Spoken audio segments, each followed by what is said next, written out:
What up? How you guys doing out there today? This is your boy Roto Beast. I'm here with my boy Jeremy. We're here to present you our NBA morning shoot around for March 5th. If you're new to this channel, please make sure to click the subscribe button below. This way you can watch all of our NBA, NFL, and MLB videos. If you haven't come and checked out our website here at DFSCheatsheet.com, you're absolutely missing out. We have all the tools to help you compete with the pros day in and day out, doing a complete optimizer, tons of content, daily FanDuel and Draftkings cash lineups. Hey, we're truly a one-stop shop for all your DFS needs. So make sure to come check out the site here at DFSCheatsheet.com. So what up, Jeremy? How you doing out there, bro? I'm good, man. I'm tired. This is like my sixth video of the day. Yeah, for sure. I'm tired too. And my apologies if you hear some noise in the background. We're in the middle of remodeling our bathroom right now. So it may sound like a little bit of like a construction zone. But hey, took some time away to definitely get this video up for you guys and get you guys ready to go for this slate. We got a small 4-game slate. It's actually looking like a pretty fun slate. There should be definitely some pretty solid games on here. So I'm ready to jump in if you're ready to go. Let's get it. Cool, man. First game we're going to start with, we got Denver going into Charlotte to face the Hornets. Paul Millsap and his decision to play the other night kind of screwed up the Jeremy Grant play. Paul Millsap was doubtful all day, and then all of a sudden after lock, he goes off for 31 points in play. So if Paul Millsap is going to get burned at this price tag and he's going to play 25 to 30 minutes, he definitely has the upside of 41 points, 45 points in spots.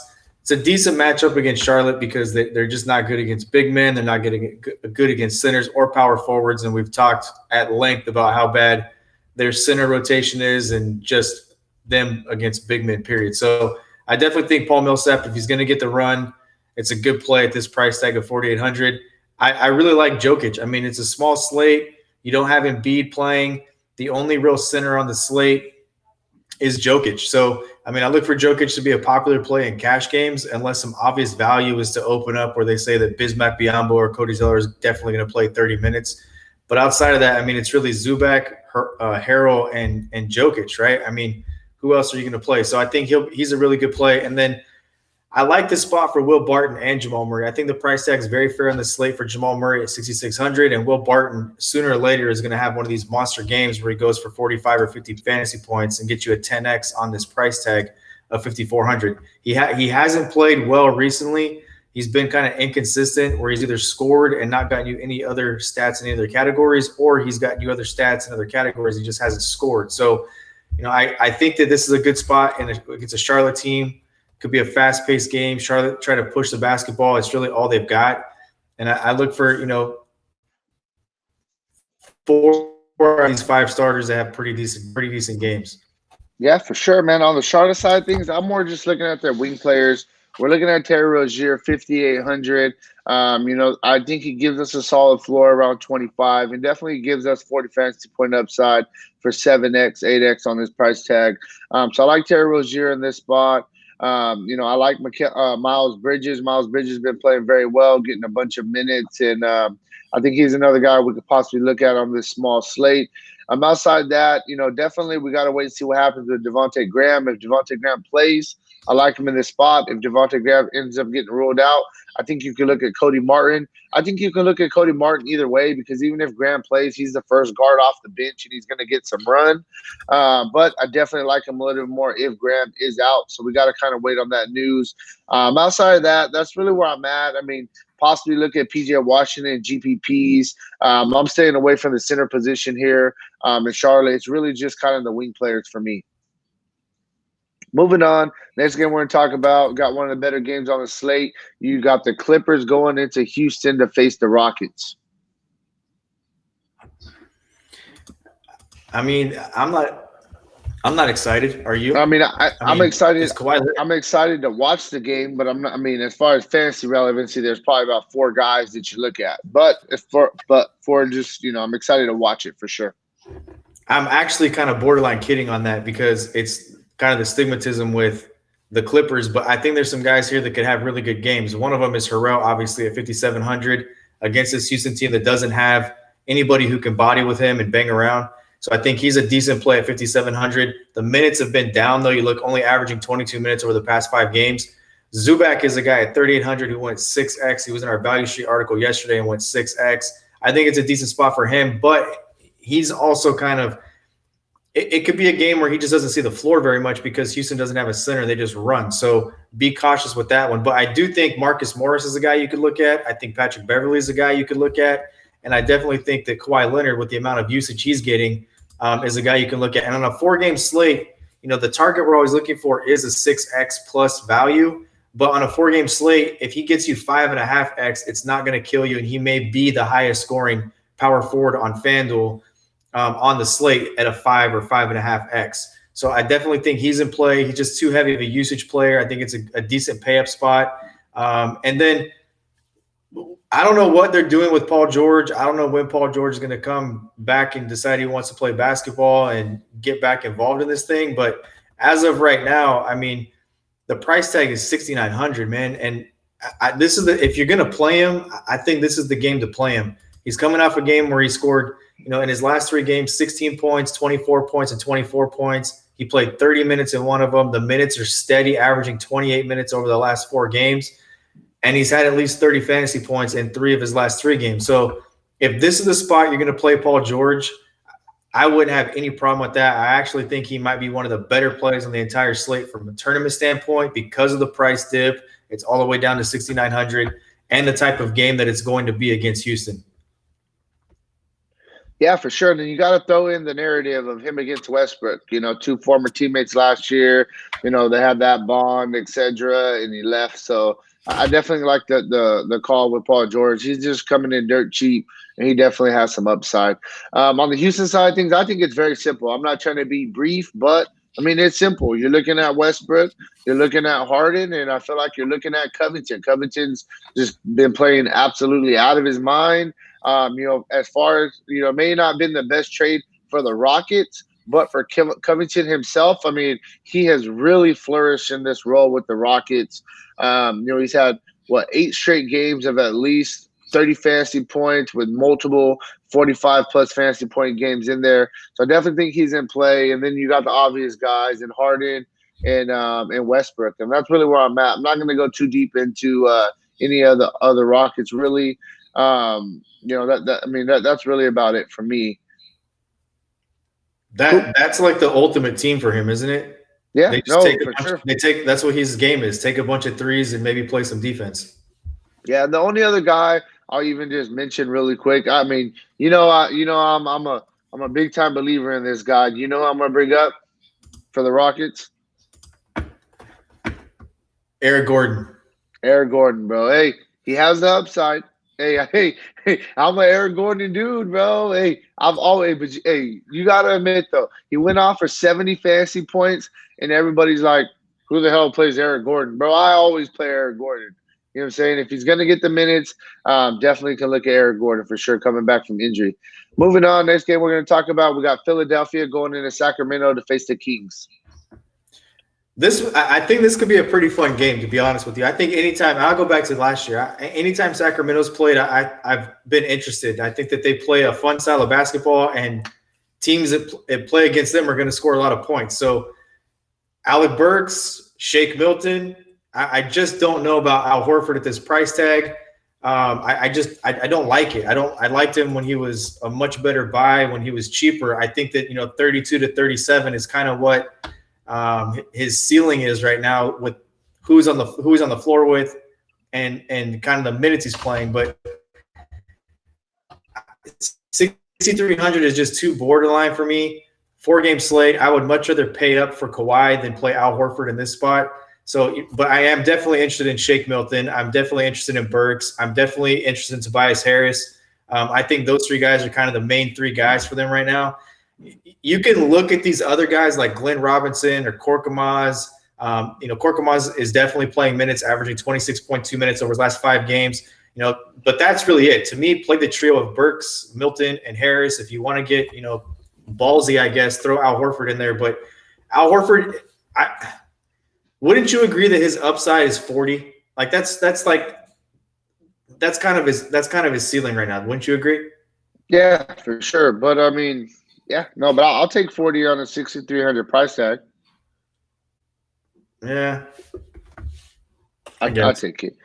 But I get you. I get you for sure. So on the Sacramento side of things, there's some guys that we could definitely look at. You can look at De'Aaron Fox. You can look at Buddy Hield. Bogdanovich, I think, is definitely in play. A couple more guys you can look at. You can look at Harrison Barnes, Harry Giles, B. Jalika. I think all those guys are in play. But the only reason I bring those guys up is just because they're all fair price tags. None of them are really crazy overpriced. I think that you could definitely consider those guys. I mean, none of them absolutely blow my mind off, but I do like their prices. I definitely think that they're all very, very fair prices for sure. So yeah, man, I think you can look at some of those Sacramento guys, but like I said, none of them are really mind blowing. You know what I mean? But yeah, for sure, I think this is a solid spot for them going against Philadelphia team who definitely has a bunch of injuries here. Moving on, final game of the night, you got Toronto going into Golden State to face the Warriors. And this is it, man. This is it. The return of your boy Steph Curry. Yep. So, I mean, I'm gonna let you handle it, and I'm gonna roll through. So, if this is a tough thing to talk about now because we have to wait and see with Van Vliet and Ibaka. If they don't play here, then obvious value opens up again with the newbie, with Chris Boucher, who had a monster game, with Norman Powell. I mean, those guys are going to be really good value plays. Terrence Davis, Rondé Hollis-Jefferson possibly. I think it's a really good spot if those guys are out for Rondé Hollis-Jefferson, who only played 7 minutes. I've seen this play out so many times this season where Ibaka or Gasol have been, one of them has been out or both of them have been out, and people are on one guy or the other guy. It just so happened everybody was on Rondé Hollis-Jefferson and Chris Boucher went out and played. I've seen it the exact opposite way where people are on Boucher and Hollis-Jefferson gets the run. So if all those guys are out, I think that you can load up Hollis-Jefferson because of recency bias. Everybody's going to hop on Boucher, play him. I don't think he'd be a good cash game play for that reason, but I definitely think you can load him up in tournaments and out leverage the field on ownership with Hollis-Jefferson. You've got Gasol, Van Vliet, and Ibaka all game time decisions, so that's a wait and see. That's kind of how it plays out if those guys are out. If they do play, I really like Kyle Lowry no matter what at 7,300. And this is another good spot for Siakam. We were all over Siakam the other night, the price tag of 8,500. I'm not sure if I'd rather play for Siakam in this game. If everybody plays, if everybody's out, I think Lowry and Siakam are the two kind of primary plays with Norman Powell and Boucher and those other guys as secondary plays. But that's kind of where I'm at. Wait and see. If you need to figure out if they're in or out. If everybody plays, I think I'm looking at one guy, and it's Van Vliet. Yeah, for sure. I mean, on the worst side of things, I think it's pretty simple. Steph Curry, 8,000. I like him. I'm gonna play him. I don't think I'm necessarily gonna play him in cash games, but at least I'm gonna get some exposure in GPPs. 8,000 for Steph Curry. It's not like he's coming back from a knee or leg injury or something like that, where he's gonna have to really be on a minutes limit. It was a hand injury, so I think that if he's gonna come back, I think he'll get you right around 30 minutes. And at an 8,000 price tag, I think that's very fair. So I like Steph Curry. Yes. If Steph Curry is going to play 30 minutes tomorrow at 8,000, lock him in all formats because he's going to shoot. He's been practicing. He went to Santa Cruz with the G League team in practice. If he's going to play 30 minutes, and we know that, he'll be chalk city. Yeah, for sure. So like I said, I like Curry a lot. Outside of Curry, I like Andrew Wiggins. I know that he may take a little bit of a usage hit with Curry coming back. But at the end of the day, who else do they have besides Stephen Curry and Andrew Wiggins right now that they can really trust? They traded for Andrew Wiggins. He's still going to get his. So I like Andrew Wiggins. I like Steph Curry. A couple other guys I mentioned, Damian Lee at 5,400, getting a ton of run. Marquise Chris is playing the best I've seen him play his whole career. We've always seen, like shines of Marquise Chris. But right now he's playing very consistent night in and night out. So I think that you could continue to look at him as a GPP play. Last but not least, I think that you could throw in if Draymond's going to be out, I think we could possibly give a look to Eric Pascal as a GPP play, especially with the fact that Toronto is playing very, very small right now with all the injuries if those guys continue to be out. And that's really where I'm at, man. I think it's Steph Curry, Andrew Wiggins are my main two focuses on the Warriors team. So Draymond's been out with a sore knee, right? You think he plays tomorrow? The only thing that I'm thinking of what he could possibly play is his boy's coming back, man. You know what I mean? He's hyped up. His boy's coming back. Like, you know what I mean? Like, so This I mean, could I be he could. I think Draymond could break the slate tomorrow think so. at Yeah, 5,200. If Steph Curry, if he's gonna play with Steph Curry coming back, this could be one of those games where Draymond has 12 rebounds, 12 assists, and scores 8 points. yeah, Because everybody in the building knows what Steph's going to do tomorrow night, right? And it's going to be, I mean, Steph's just not going to take the ball and just go to try to create his own shot. He's going to have to come off the high screen and roll and shit like that. right. And where does Yeah, Draymond get his assist from? Passing the ball to Clay and Steph. and that's why I still think that even with Curry coming back, I definitely still think you can look at Wiggins because Curry isn't that guy that's just going to come in and just he's not really a ball hawk. You know what I mean? He, like you said, he passes, he comes off screens, he gets his assists, he gets his shots that way. Do you think tomorrow that Steph Curry plays the 2 and Wiggins plays the point? Probably not. You think Curry's going to play the point? Yeah, I mean that he's the point guard of that team. Top 3 point guard in the league. So I definitely think he will. But yeah, man, I think that's really where we're at with this slate. I think it's gonna be a pretty fun little slate. It's there's more ways than you can go on this slate than some people are gonna think. You talked about locking this person in or just playing this person. I think there's several different ways that you can attack this slate. Probably a little bit more of a GPP slate in my opinion.